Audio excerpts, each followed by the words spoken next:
জীবনের জয়গান কত সমাজ করার শিল্পী তোমাকে জানাই সহস্র প্রণাম। মঞ্চে উপবিষ্ট আজকে 5 সেপ্টেম্বর শিক্ষক দিবস উপলক্ষে আয়োজিত এই মহতী অনুষ্ঠানের সম্মানিত সভাপতি মহোদয়, উপবিষ্ট আমার শ্রদ্ধেয় অধ্যক্ষ মহোদয়, সকল শিক্ষক শিক্ষার্থীবৃন্দগণ এবং আগত মাননীয় ব্যক্তিবর্গ, মা বাবা এবং যাদের কাছ থেকে জীবনে শিক্ষা বিষয়ক কিছু একটি শিখেছি, সবাইকে আমার অন্তরের অন্তঃস্থল থেকে আন্তরিক শুভেচ্ছা ও অভিনন্দন। উপস্থিত সকল শিক্ষার্থী ভাই বোনদের রইল প্রতি অবন্ত মমতা।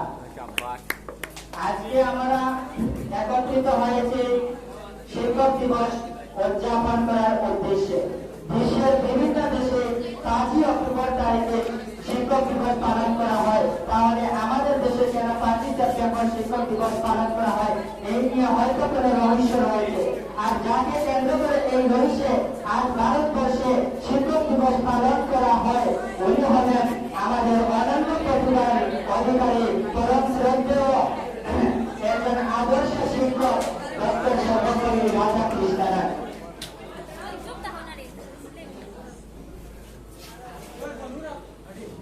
1888 সালের 5 সেপ্টেম্বর আজকের এই মানিকগঞ্জে বর্তমান চেন্নাই শহর থেকে উত্তর পশ্চিমে তিরুপানি গ্রামে মধ্যবিত্ত এক ব্রাহ্মণ পরিবারে ভূমিষ্ঠ হয়েছিলেন রাধাকৃষ্ণন। তার পিতার নাম সর্বপল্লী ধীরস্বামী, যিনি ছিলেন একজন জমিদারের ভাগ্নানী এবং মাতার নাম সীতামা। 1905 খ্রিস্টাব্দে তিনি মাদ্রাজ বিশ্ববিদ্যালয় থেকে ফিলোসফি অর্থাৎ দর্শনে এমএ পাস করেন। 1909 সালে মাদ্রাজ প্রেসিডেন্সি কলেজের মধ্য দিয়ে তার অধ্যাপনা শুরু হয়। তিনি মহীশূরের মহারাজা কলেজে অধ্যাপনা করেছেন মহীশূর বিশ্ববিদ্যালয়ে। রবীন্দ্রনাথের সঙ্গে দেখা হওয়ার আগে তার ফিলোসফি অফ রবীন্দ্রনাথ টেবুল গ্রন্থটি প্রকাশিত হয়। 1921 খ্রিস্টাব্দে বাংলার বাদ আশুতোষ মুখোপাধ্যায়ের রাধাকৃষ্ণনকে কলকাতা বিশ্ববিদ্যালয়ে নিয়ে আসেন। সেখান থেকে তিনি দর্শন বিভাগের অধ্যাপক হিসেবে যোগদান করেন। ছাত্র আমন্ত্রণ বিদেশের বিশ্ববিদ্যালয় থেকেও দীর্ঘ 20 বছর নিষ্ঠার সঙ্গে অধ্যাপনা করার পর কলকাতা বিশ্ববিদ্যালয়ের প্রতিনিধি হয়ে কেমব্রিজে অনুষ্ঠিত Congress of the British Empire এ যোগদান করেন। সেখান থেকে তিনি যান আমেরিকা, যোগদান করেন আন্তর্জাতিক কংগ্রেসে।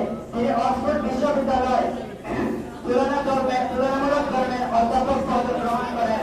স্বদেশ ও বিদেশের বিভিন্ন প্রতিষ্ঠানের সঙ্গে যুক্ত রাধাকৃষ্ণন শিক্ষা ক্ষেত্রের সঙ্গে অসাধারণ নেতৃত্বের স্বাক্ষর রাখেন।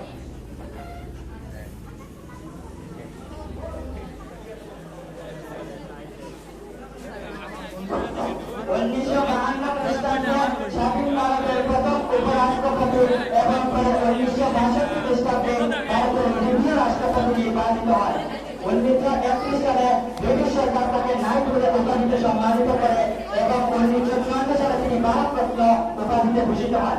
রাষ্ট্রপতি হওয়ার পর তার গুণবন্ত ছাত্র ও তার বন্ধুরাকে জন্মদিন পালনের উদ্যোগ নিলেন। তিনি বলেন, জন্মদিনের পর্ব পালনের পরিবর্তে ওই দিন যদি সমগ্র শিক্ষা এবং শিক্ষকগণকে সম্মান প্রদর্শন করতে শিক্ষক দিবস উদযাপিত করা হয়, তাহলে আমি বিশেষভাবে অনুগ্রহ দান করব। সেই দিন থেকে এই দিনটি ভারতের শিক্ষক দিবস হিসেবে পালিত হয়ে আসছে। আজকের এই শিক্ষক দিবসে আমার মনে পড়ে ডক্টর এপিজে আব্দুল কালামের একটি উক্তি। তিনি বলেছিলেন, teaching is a very noble profession that shapes the character, caliber and future of an individual is the people. Remember teacher as a good teacher, that will be the biggest honor for teacher. অর্থাৎ শিক্ষকতা খুব মহান একটি পেশা, যেটা কারোর চরিত্র এবং ভবিষ্যৎ গঠন করে। যদি মানুষজন একজন শিক্ষককে ভালো শিক্ষক হিসেবে মনে রাখে, তাহলে এটাই হবে শিক্ষকের কাছে সবচেয়ে বড় সম্মান। অতএব আমরা সবাইকে অনুমান করতে পারি শিক্ষকতার পেশা কতটা মহান এবং সম্মানজনক পেশা। বলা হয়ে থাকে, একজন মা জন্ম দেন কিন্তু সত্যিকারের একজন শিক্ষক জীবন দান করেন, কারণ শিক্ষা ছাড়া একটা সমাজ জীবন নিতে পারে। তাই একজন শিক্ষকের উদাহরণটা মোমবাতির সঙ্গে তুলনা করলে বলা হয়, a great teacher is like a candle that consumes itself to light the way for others. অর্থাৎ একটা মোমবাতি যেমন নিজে পুড়ে অন্যের পথ প্রদর্শন করে, ঠিক তেমন যেরকম একজন শিক্ষক সারা জীবন দিয়ে তার মেধা প্রজ্ঞার মাধ্যমে অন্যের পথ আলোকিত করেন। তার সত্যিকার অর্থে বলা যায়, teacher are the backbone of অবস্থাটা কি? অর্থাৎ আমাদের সমাজের মেরুদণ্ড হচ্ছেন এই শিক্ষকরা। কারণ এই শিক্ষকরা পারেন একটি সমাজকে সঠিকভাবে পরিচালিত করতে, সমাজের সন্তানদের সঠিক পথে পরিচালিত করতে, সমাজের সন্তানদের সঠিক পথে নিয়ে যেতে, তাদের সুবিধা করতে এবং সঠিক মানুষ হিসেবে পৃথিবীর বুকে প্রতিষ্ঠিত করতে। শিক্ষা ছাড়া সমাজে সফলতা অর্জন অসম্ভব। শিক্ষাই হলো জাতির মেরুদণ্ড, শিক্ষা হলো অমূল্য সম্পদ, শিক্ষা হলো উন্নত ভবিষ্যতের একটি পদক্ষেপ। শিক্ষার মাধ্যমে আমরা জানতে পারি প্রকৃত সত্যকে। বর্তমান সময় চলাফেরা করতে শিক্ষার প্রয়োজন, চাই ধর্মীয় শিক্ষা, চাই জেনারেল শিক্ষা, আর সেই শিক্ষা গ্রহণের জন্য শিক্ষকের প্রয়োজন। আর শিক্ষকরা আমাদের জীবন গঠনের কারিগর, শিক্ষকরা আমাদের ভিতরে গুপ্ত জ্ঞানকে প্রকাশিত করে দেন, শিক্ষকরা আমাদেরকে সুন্দর দেন, সঠিক পথ চিনিয়ে দেন। শিক্ষকরা জীবনে যা শিখিয়ে দেন সেই আদর্শে নিজেদের গড়ে তোলা উচিত। শুধু এই একদিন নয়, সারা জীবন শিক্ষকদের সম্মান দেখানো আমাদের কর্তব্য। গুরু শিষ্যকে যারা আবহমান করে চলে এসেছে, এই ভিত্তি উদযাপনে সেই ঐতিহ্যের দ্বারা ঘরে ফেরে যাতে গণ্য হয়। তবে আজকের সমাজে যেখানে সবকিছুর মূল্য নির্ধারিত হয় দৌলতের অঙ্গে, সেখানে আদিত্য শিক্ষকের মর্যাদা ঘুরিয়ে লঙ্ঘিত।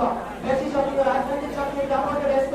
বর্তমানে ছাত্রছাত্রী শিক্ষকের প্রতি সম্মান দিতে কাজ করতে অহংকার করে। বর্তমানে ছাত্রছাত্রীরা শিক্ষকদের প্রতি সম্মান দিতে কাজ করতে অহংকার করে। অহংকার হলো পতনের মূল। আর শিক্ষকের প্রতি অহংকার নিয়ে পৃথিবীতে সফলতা অর্জন অসম্ভব। জেনে রাখা উচিত, শিক্ষকদের উপযুক্ত মর্যাদা ফিরিয়ে দিতে না পারলে জাতি হিসেবে আমরা কোনোদিন মাথা তুলতে পারবো না। শেষে আমি আবারও ভাই বোনদের প্রতি মনে করে দিচ্ছি, শিক্ষকরা এই একদিনে নয়, সারা জীবনের। তাই সারা জীবন শিক্ষকদের প্রতি সম্মান দেখানো আমাদের উচিত। তবে ছাত্র তবে শিক্ষক দিবস উদযাপন আমি আর বেশ দীর্ঘ করবো না। আমি ডক্টর সর্বপল্লী রাধাকৃষ্ণনের একটি বিখ্যাত উক্তিতে আমার বক্তব্য শেষ করবো। The end product of education should be a creative man who can fulfill any future years, circumstances and authorities of nature. অর্থাৎ শিক্ষা শেষ করতে হওয়া উচিত একজন মুক্ত সৃজনশীল মানুষ, যিনি ঐতিহাসিক পরিস্থিতি এবং প্রকৃতির